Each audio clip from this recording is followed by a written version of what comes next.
Everybody, welcome to Matt Men, your source for all things professional wrestling. I'm Andrew Zarin. I'm joined by Rich Stambolian. He is just a voice in the ether right now.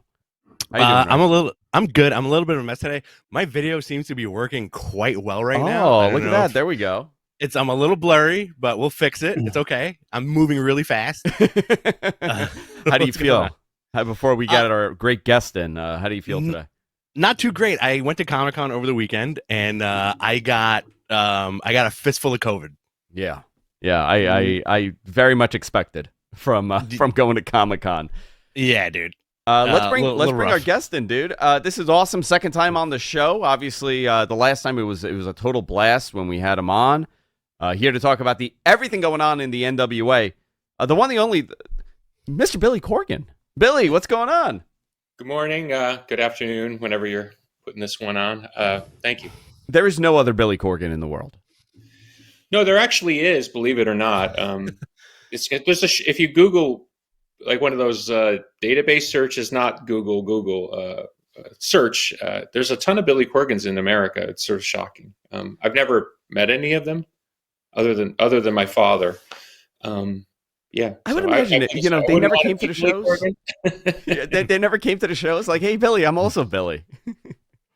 No, and I'm still waiting for some of my father's illegitimate children to show up. That hasn't happened yet either. So we're working on it. You have a big show coming up. This is a very unique show that you guys are putting on here in Cleveland, Ohio, October 28th.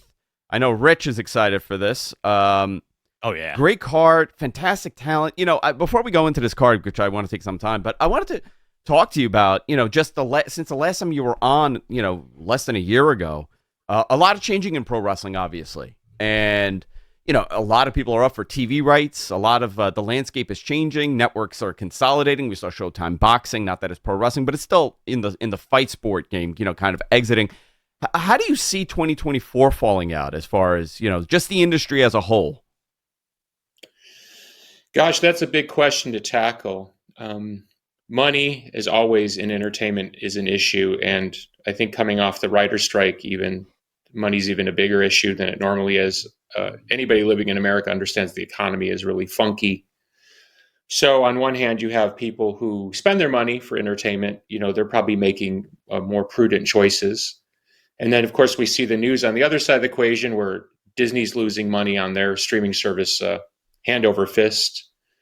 They're obviously in the content game. They're not going anywhere. But there's a lot of shifting tides, how people watch, of course, broadcast television.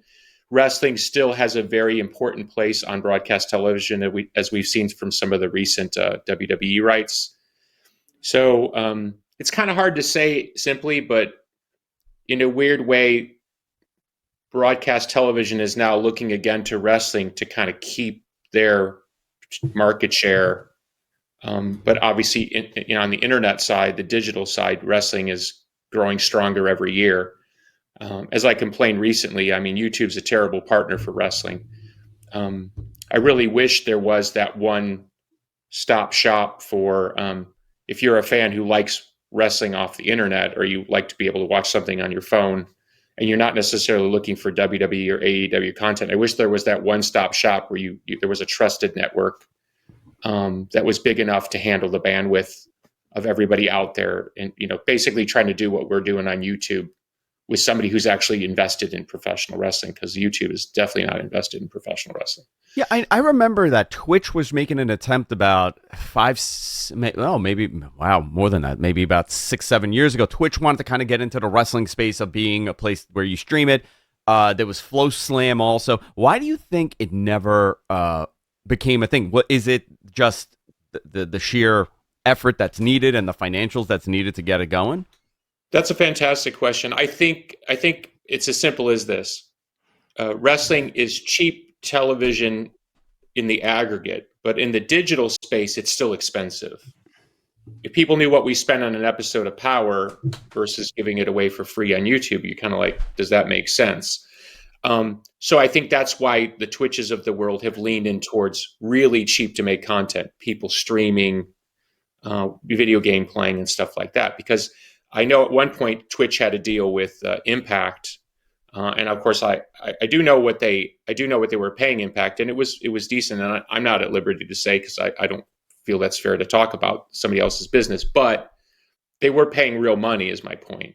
And so if they got out, that means they weren't getting that return. And I don't mean that as a diss on Impact. I'm saying is I just think what it costs to put wrestling on a digital platform exclusively or under certain scenarios, I think is probably too high a price point for them.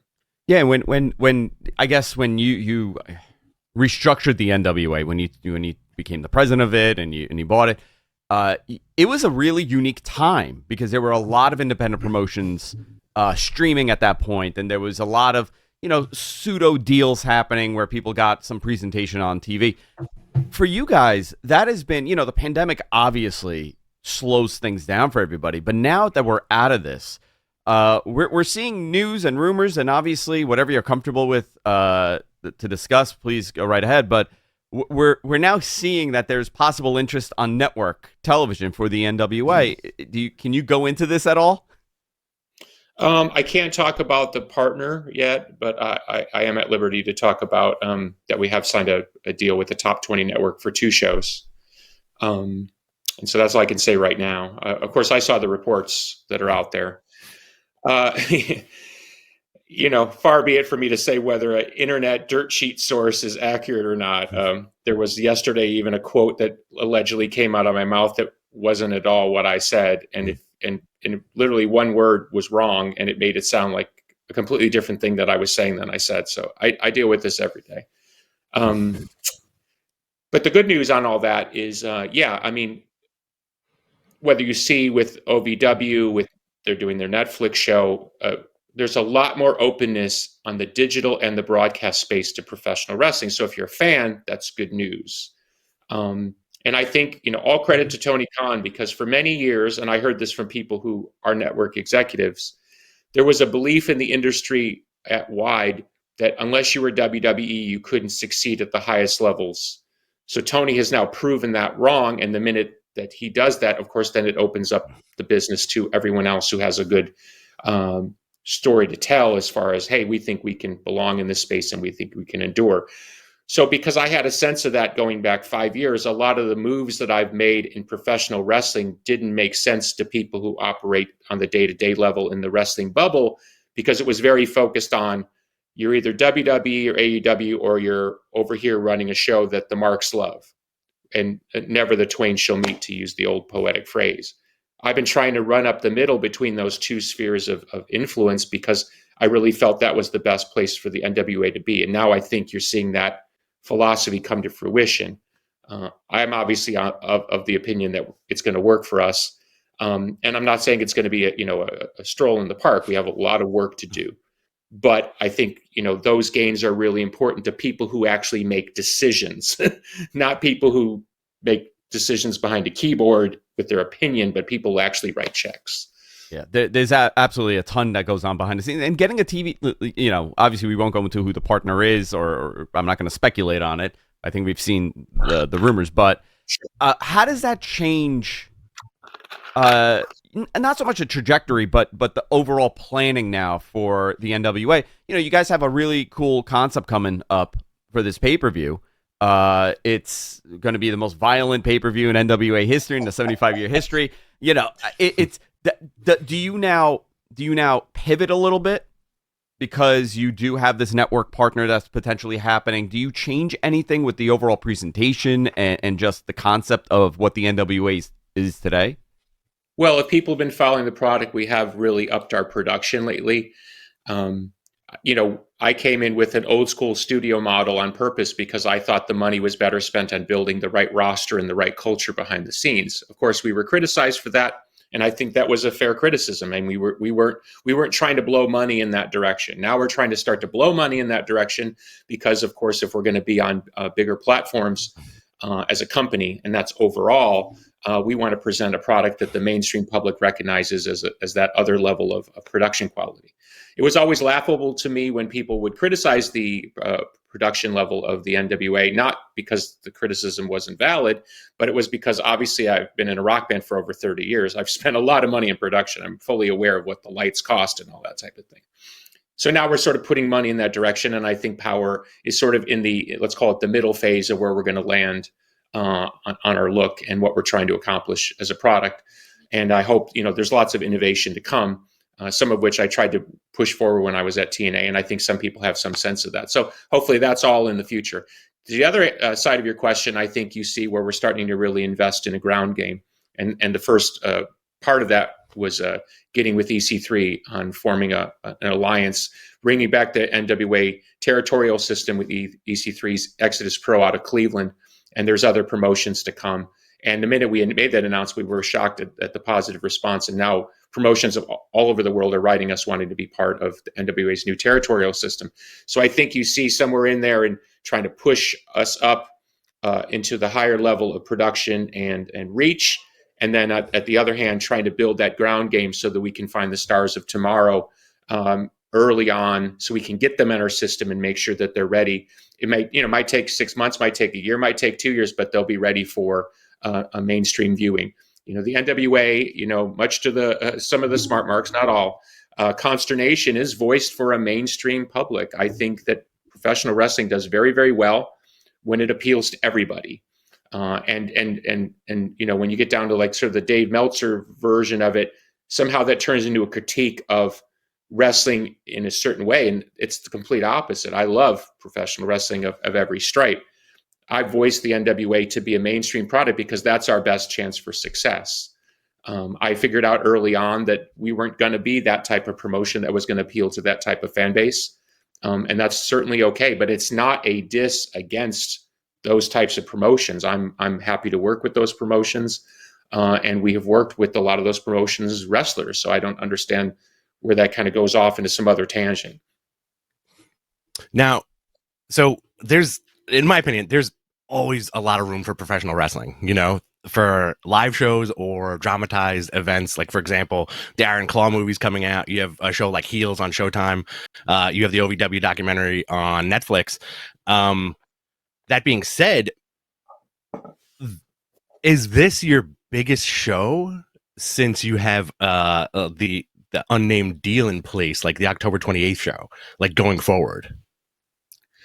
I think that's valid in the sense that I think we're going to have more eyes on us than normal. Mm-hmm.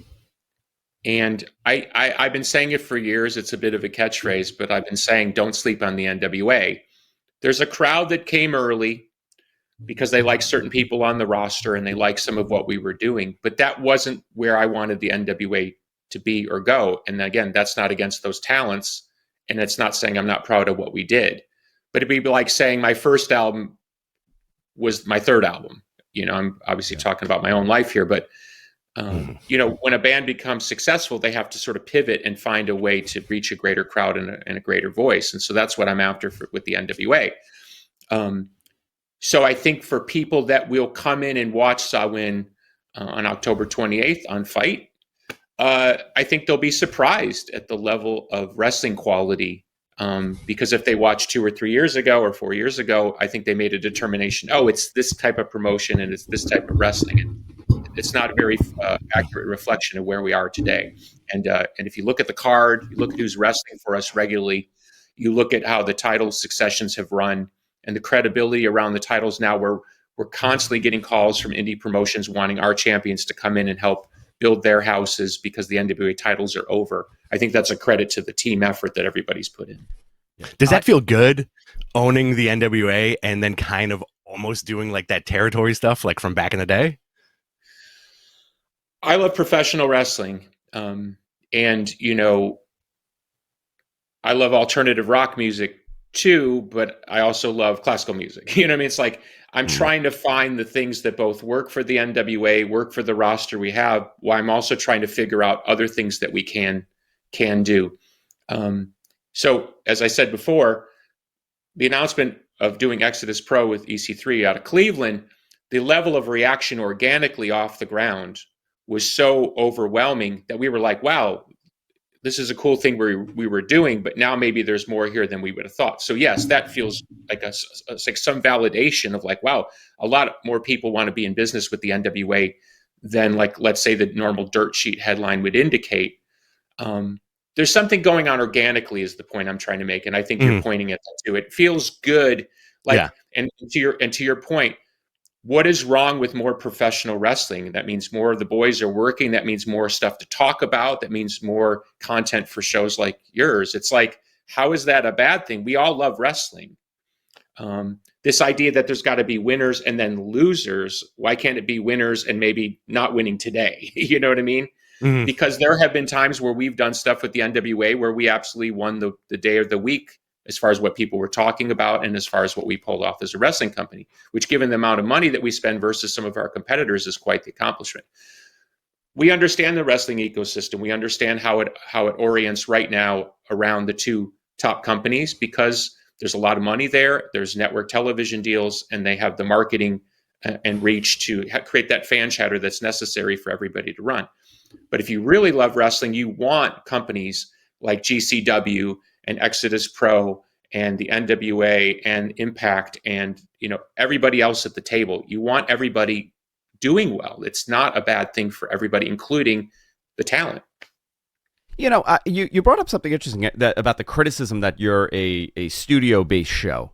And I always took that as the charm. Obviously, you have pay-per-views and you have larger crowds and you can move it into a larger studio. But I've always thought that added an element that, you don't really see too often anymore. But it was a very unique look. I mean, I'm watching right now. I just pulled it up while we're talking. I have NWA Power from, episode 132. It looks unbelievable. It looks great. And listen, this could be my bias, right? I love wrestling. I love old school wrestling. I like the new stuff too. I'm a fan of wrestling. I'm looking at this and I see the uniqueness that sells it to me. Why do you think is it just that people aren't used to seeing a stage studio based wrestling show in 2023, 2024? Is that the criticism or they want more? Look, WWE set the standard of, 15,000 people in a hot arena with the Titantron. I mean, when wrestling is well produced, I mean, I was at the WrestleMania a few years ago at MetLife Stadium. Gosh, it must have been 6 years ago or something. That level of production just blew my mind. Yeah. The amount of money WWE must have spent on that event. It blew my mind. I'm talking as a rock star. I was like, wow, this is crazy. So if I had taken the same amount of money that I spend per year on the NWA, and I just said, let's say I'm going to do 6 pay-per-views a year, I'm going to blow that same amount of money. And for 6 times a year, the NWA will be the talk of wrestling because we will run a Class A produced, great card. You could argue, and I think it's a fair argument, that we would have gained more ground, with, let's call it the wrestling crowd, because we would have sort of shown bigger crowds, bigger cards. But when I'm talking to people at Netflix or Paramount or Peacock, it's the ability to produce weekly television that is impressive to them. Anybody can pull off, not anybody, but most people, if they blow money, can pull off something that looks good. There's a lot of MMA stuff that looks fantastic. And there's, 1,000 people in the building and the lights and everything. But I can't say anybody particularly cares at that other level. We are trying to get to that other level. So this is a ground game strategy.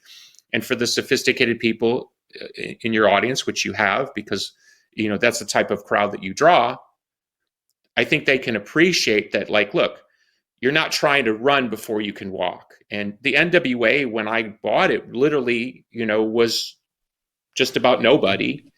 There was no talk. It was mocked as a decision on my part to go in instead of just starting Billy Corgan Wrestling or whatever. And now here we are where we have 2 TV deals in hand. We're running credible events. We're producing weekly television. I think we're about 100 hours of content a year. That's the kind of conversations that you need to have with those executives for them to think, okay, this guy's serious. Yeah, I mean, when you look at the TV landscape, there's nobody producing 52 weeks of live content like pro wrestling could produce it. And you're absolutely right. That is the key here. And it's, inexpensive. I'm using hand quotes here. Versus creating, a 52-week drama for television. It's an impossible task, but you get to do it with professional wrestling. As far as character development and the presentation of characters, how do you what do you look for an NWA wrestler? Is it just a little of everything, or do you have something that you kind of clicks for you when you see a talent in the ring and you say, that person would be great for us? Well, if you're being simple about it, the two optimal things in NWA are size and toughness. If you have both, you're probably going to do very well in the NWA. And if you look at who's on the roster, I remember one time Matt Taven came in to do something great, professional wrestler, love working with Matt Taven. Matt Taven, he's 6'2", about my size. Matt looked around and said, "Oh my God, you guys are huge. Like, what is going on here?" Because he's used to working in companies that he's probably on the bigger end of the spectrum. We want to present, the circus here. We want the top physical specimens in the game that are available. And I think you see particularly on the women's side of the division, the toughness is really going a long way to why the NWA is really getting talked about now. Beyond that, I try to look for people, and I think this is a fair thing to say against myself. I think I was overlooked a lot when I was, a talent wanting to get a record deal. I was rejected, I think, at least twice by every major label in the late 80s going into the early 90s. So I came in with a little bit of a chip on my shoulder, and a lot of the talents I work with have that little bit of chip on the shoulder because somebody has told them along the way, "You're not big enough, you're not smart enough, you're not cool enough, you're not pretty enough, you're too fat, you're too skinny."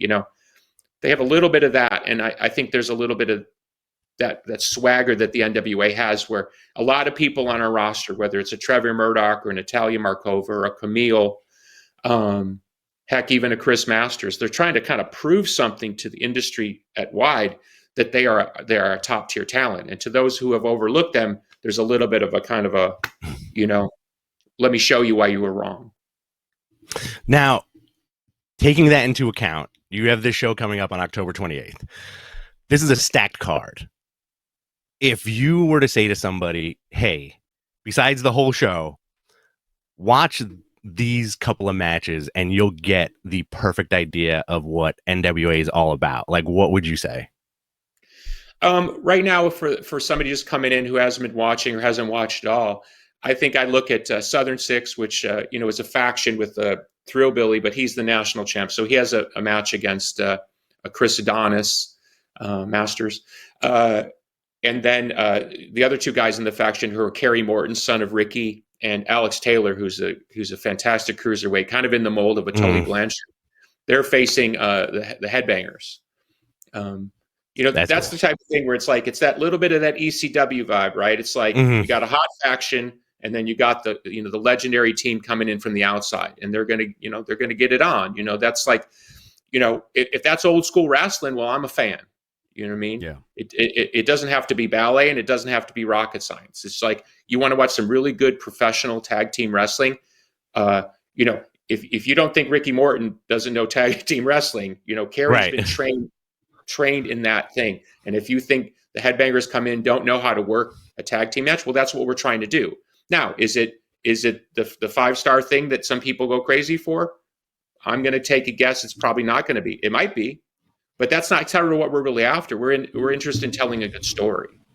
And so if you're a fan of that, and you want to watch high quality professional wrestling with a bit of a story and some character and some good fun, okay, but that's what we do. What else would I look at? I think I think this is a fun one. We got the world title match, which is BFT, Blunt Force Trauma, managed by Aaron Stevens, who's now fully a manager, and of course everybody knows him as Sandow. He's fantastic as a manager. I mean, he's basically a new generation Bobby Heenan. The minute he got that thing over, I signed him up to a long contract because I was like, I don't want somebody stealing you away. This is too good. So he's managing BFT, who are pretty rough and tumble in that old school classic style. And they're up against Knox and Murdoch, about 650, 700 pounds of men. Both of them over 6'5", 6'6". And by the way, what's the stip on the match for Sawin? Knights of the Round Table match. You must go through a round table to win this match. And let's just say that this match might steal the show. So that's kind of sort of voices what the NWA is after. Now, the main event, Tom Latimer, incredible professional wrestler, has been very open and honest about his troubles in life, has really gotten his life together since he's married His wife, Camille, who'll be in his corner for the match. If you remember, she was the insurance policy for Nick Aldis when he was the champion before he became a wrestler for the NWA. She's gone back to the role for this match to protect her husband's interests, and she's up against EC3 in his hometown with the 10 pounds of gold on his shoulder. If you don't like what I just said, then the NWA is probably not for you. Yeah. And I don't mean that as like a poke in the chest, right? I'm saying that's what we do. We're tough, we're physical, we tell good stories.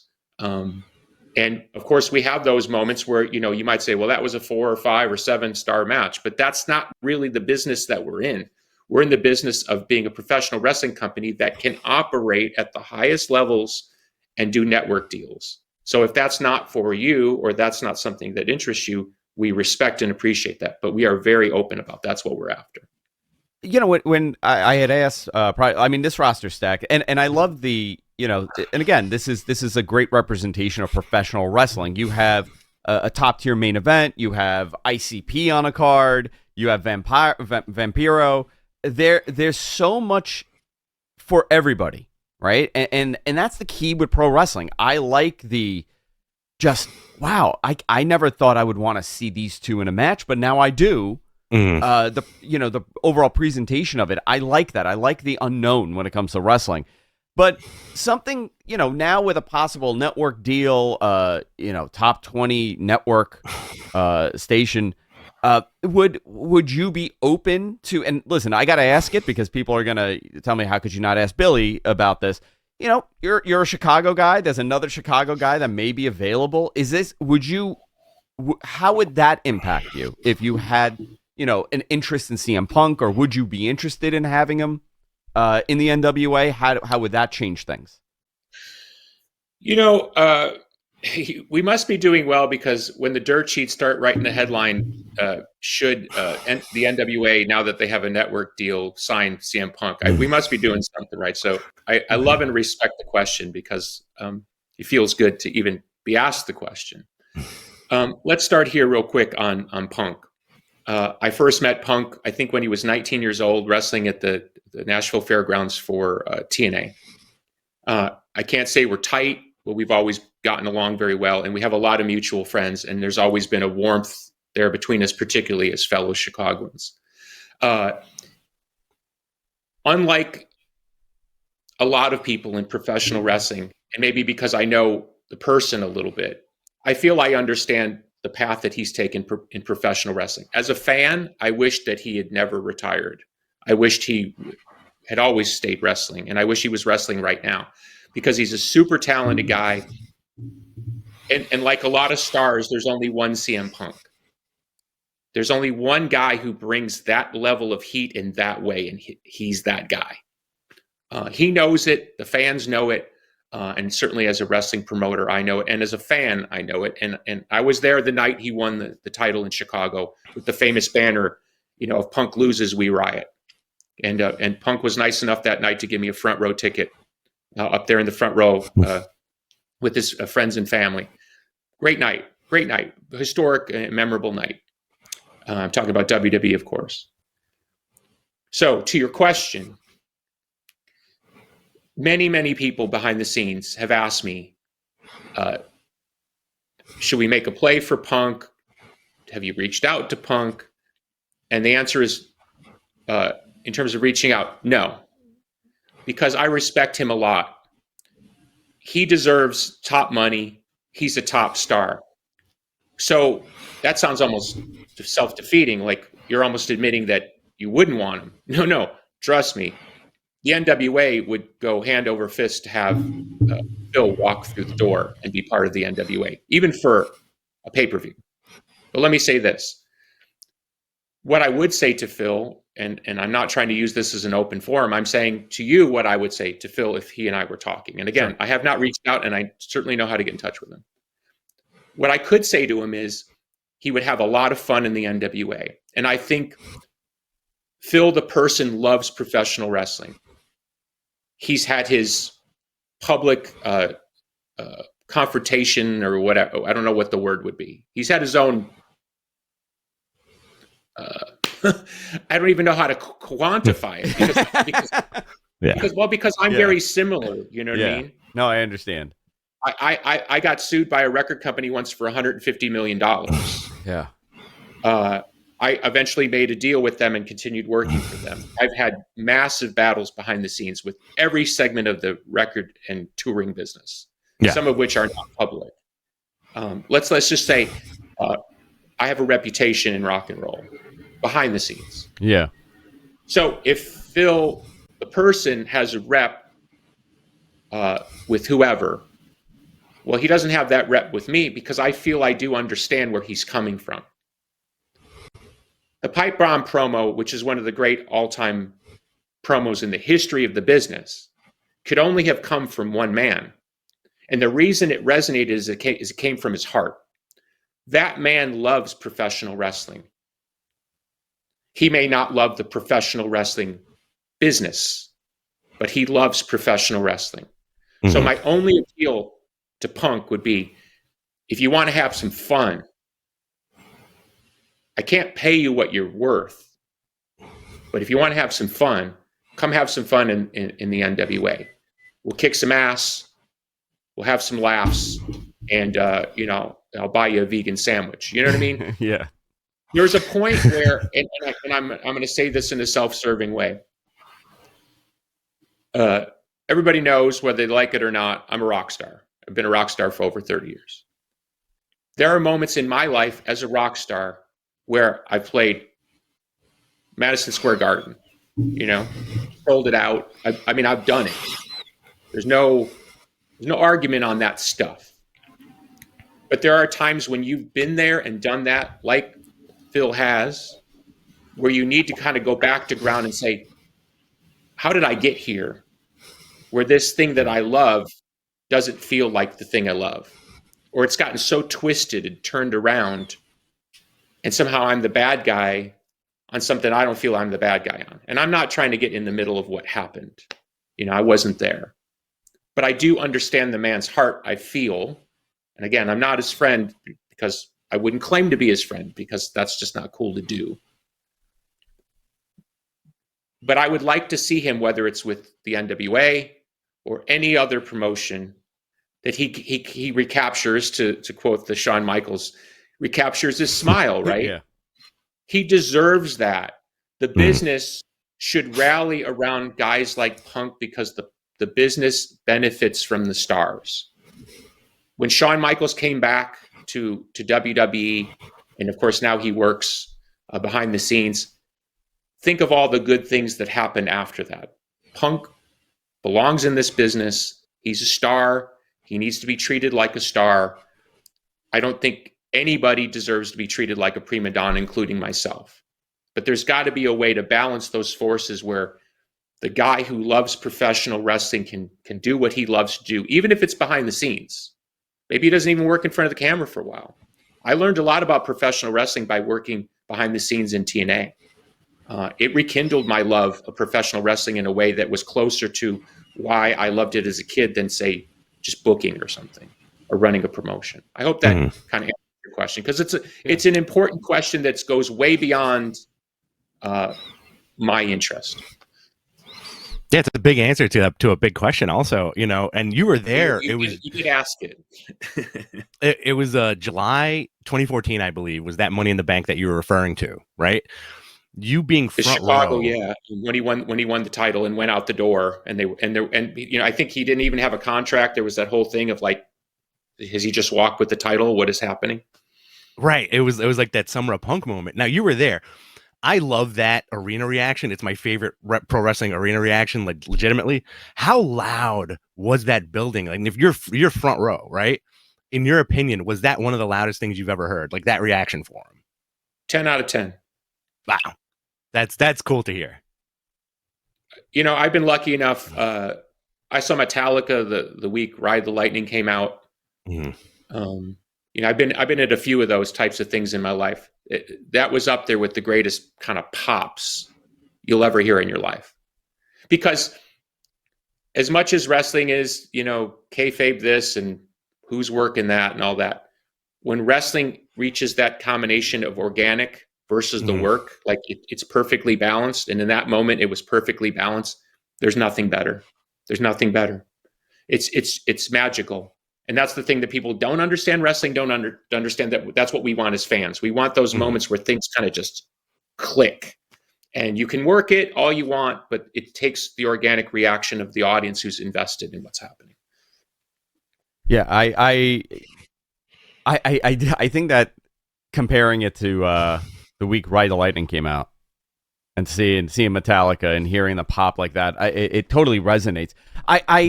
You know, what's fascinating to me is, you know, you are a personality. You have, you know, I could listen to your interviews all the time. I love the insight of from the rock business. I like the insight of the professional wrestling business, you know, because you kind of go against the norm in this sense. You know, like you said, people were questioning why you would want the NWA. I understand why you would want the NWA. There's prestige there, the heritage of that name, you know, it resonates with people. Now that we are entering a whole different part for you with this company, you know, possible new deal that I'm looking forward to, maybe bigger shows. If there's one takeaway for this show that's coming up on the 28th, also, by the way, nwatix.com, head on over there. You could, there's a meet and greet opportunity with you, obviously, that day, which is obviously a draw for a lot of people. There's a meet and greet opportunity. There's tickets available to order the show and to attend the show. One big takeaway, you know, just before we wrap it up here, what can people get out of this show, you know, that tune it in that have never watched the NWA? You know, I'm a wrestling fan, but I've never watched an NWA product. What can you tell me that you know, to draw me in? For somebody who watches a lot of wrestling, this is what I would say.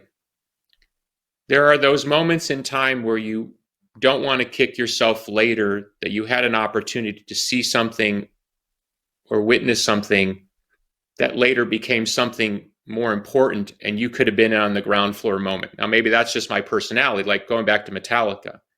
I saw Metallica play at the Aragon Ballroom in front of 4,000 people the week that album came out.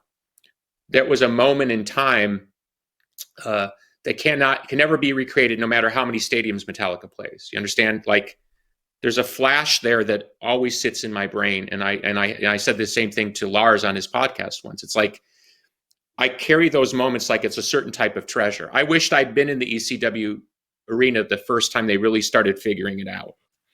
And I think the NWA is starting to really figure it out. So if you're a fan of wrestling, you kind of want to be there at the sort of those ground floor moments because you want to ride that escalator up with the promotion. You know, the greatest promotions in the history of the business, you know, Mid-South, World Class, Georgia, you know, the Crockett stuff. What do people do? They go back and watch those tapes and be like, oh man, I wished I'd been there for this. But oftentimes it's not the peak moment. It's the before the peak moments. Yeah. Heck, I go back and watch, you know, I watched it the other day, it was the 40th anniversary of Morocco versus Snuka, the cage match. At the Garden. I remember watching that match on TV in my basement 40 years ago when it first came out. I think WWF back then must have shown some package and they showed highlights or something. I mean, that match is forever in my mind. So no matter how great WWE has become or ascends to from this point on with the new merger, I still hold Snuka and Morocco in a cage as something that's like, that's what I treasure as a fan. I'm just saying this, like, sometimes you want to be there on the early side of the equation rather than be late.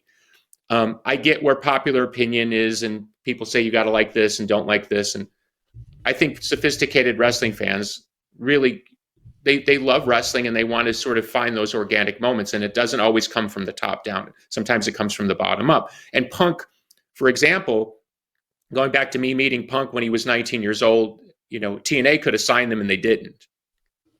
He took that circuitous path through Ring of Honor and all that stuff. And then, so that moment when he won that title in Chicago wasn't just him winning the WWE title. It was a validation of everything that Punk had come from. It was a validation of that journey. It was a validation of Ring of Honors, you know, the Code of Honor and all that stuff, that work style, which was obviously heavily influenced as Punk style was by Japan. Mm-hmm. It was a validation almost to the McMahons, like, hey, this other stuff of wrestling is just as important. It's like when Vince brought over all those cruiserweights from WCW and finally started allowing, Rey Mysterio to be the star that he is, right? It validates the fans' opinion. Yeah. And for a lot of fans who just like professional wrestling kind of straight up the middle, pure and simple, I think the NWA's recent success is a validation that old school style, modernized, still has a place at the table. It's not something of grandpa's past. It does exist, and it is important, because you got to remember, every time I'm at an NWA event, who's in my ear? Ricky Morton, Bobby Fulton, Austin Idol, Dr. Tom Pritchard. They're just hammering me, saying, you got to do it this way. You got to do it this way, because this is what draws money. Don't listen to this other horse shit. Yeah. Well, I mean, listen, those are great minds, right? And those are the people that understand the business. I had the great privilege of having Dr. Tom in my house. We were recording for something. I forgot what it was. He was in New York. I think it was for WrestleMania. And I spoke to him for like 2 hours afterwards. And it was the most enlightening, view of pro wrestling that I ever had, because, the fan perspective is very different than someone that has done everything, has trained, has produced, has wrestled. It's a very different perspective. Before we wrap it up, I have a question for you for me. Sure. Any plans to run New York? Actually, we've been talking about it for 2024. We think we finally have a pathway to do it.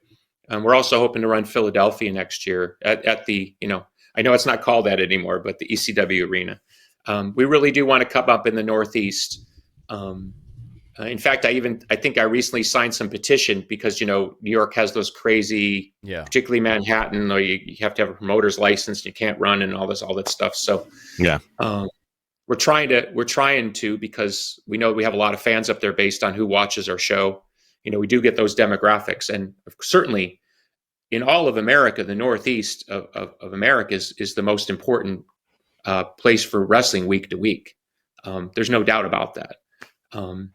So yeah, we've had to kind of try to rebuild ourselves down here in the South mostly, but we definitely want to come up there because, what's the old Frank Sinatra saying? If you can make it there, you can make it anywhere. We want to make it up in the Northeast, because we really understand that that's where a lot of the pure wrestling fans reside, and we're not afraid to take what we're doing right to the heart of that crowd. I mean, it's all good. I mean, there was no more brutal crowd than the Philly crowd. I mean, and I've dealt with it as a musician. The Philly crowd can be the greatest crowd, or it could be the darkest crowd you have ever faced. But if you can make it in Philly, you've done something. And we feel very comfortable that we could march into that building and hold our own. Because I saw those ECW shows back in the day. I must have gone to 30, 40 shows. I was in that locker room. I was around a lot of those talents. I'm not saying we're going to do what New Jack did, but we're in the neighborhood, as far as toughness goes. So I feel very comfortable with that. Yeah, the Elks Lodge was my spot for ECW. Oh yeah, I've lost count. I don't even know how many shows I went to. Essentially every time that they ran that building, and it was, again, very organic, right? It feels like you're there right before something big is about to happen. And unfortunately for ECW's case, they got tremendously large, and tremendously as far as number 3 in professional wrestling, but and then it just went away. Then one thing led to another. It was gone. I think it's you were in on a little secret. That's what kind of made it a little magical. Yeah, it was very interesting. Billy, I know we're out of time here. I really love having you on. I would love to do it again after the show, or when when this announcement happens and when this deal is publicly being discussed. I would love to have you back on and to talk about the future plans and the synergy between you and this new content partner, because it's tremendous to have even just be on TV. I think and a lot of people that listen to the show understand how difficult it is to get placement on television. It's not this, you could have a tremendous product, but if the wrong person is in front of you and doesn't see your vision, then it's not happening. But congratulations on this. I think this is a huge opportunity for the NWA and for professional wrestling to have, the NWA back on television in a big position, not on channel 5092, where nobody could find it. I think this is tremendous, and it says a lot, right? It says something about your product. It says something about what you've done, the hard work that you've put in, and all the talent there. So congratulations. I mean, this is tremendous, and I'd love to talk more once we can. Thank you. I would love to come back when everything's announced and we're sort of Awesome. launching into that new world. I would love to come back and work through, what we're going to do, what we hope to do, and let you ask those tough questions, because I think that's what we're going to need. We're going to need an informed public.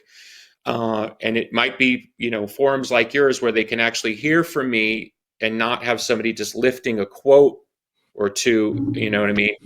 I was laughing yesterday because I wrote a text to Tyrus, and I said, "My God, they miss you. They can't stop talking about you. You're retired. You're not even on the pay-per-view, and they just keep talking about you. It's quite amazing." It's amazing how that works. Billy, thanks again for coming on. This was a blast, and we're going to do it again very, very soon.